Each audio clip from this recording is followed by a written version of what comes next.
Բայց նրանց նկարեք, որ լրիվ հետևից եք նկարում։ Դրա համար այսպես սիրուն կանգնել։ Ոնց, սիրուն ոնց է։ Մի հատ տեսա օպերատորները թող ասեն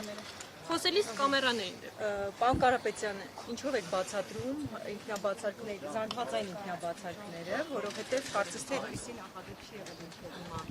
Ինչ սցենար ունեք, ինչու է Մեր գաղտնի պլանի մասերից է։ Հնարավոր է որ այսպիսի սցենար կա, որ ինչ-որ պահի մանդատները վայր դնեք, ձեզ համար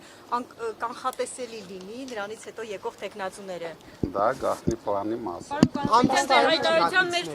Անվստահելի թիմակիցներ։ Բոլորը մեր թիմակիցներն են եւ մնում են մեր թիմակիցները։ Բոլորը դիմացել են այդ բռնաճնշումներին, իրենք չեն կարող լինել անվստահելի։ Բայց դա մեր քաղաքական մարտավարություն։ Պարոն Կարապետյան, ձեր հայտարարության հաղորդակցության մեջ նշել եք, որ այս անձանց ինքնաբացարկը պայմանավորված էր, որպեսզի նրանք պաշտպանեք նրանց հնարավոր իշխանական ճնշումների մասին է խոսքը կհստակեցնեք։ Ամենօրյա բռնաճնշումների։ Այս անձիկ այդքան էլ հանրային ճանաչելիություն չունեն, ինչ ճնշումների մասին է խոսքը, այսինքն Եթե 700 մարդ ձերբակալել են, դրանցից երևի հանրային ճանաչելիություն ունենային մի 5 մարդ։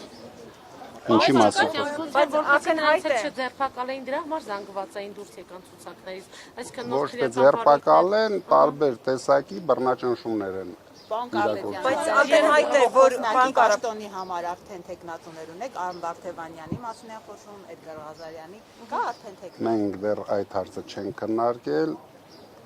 շատ շուտ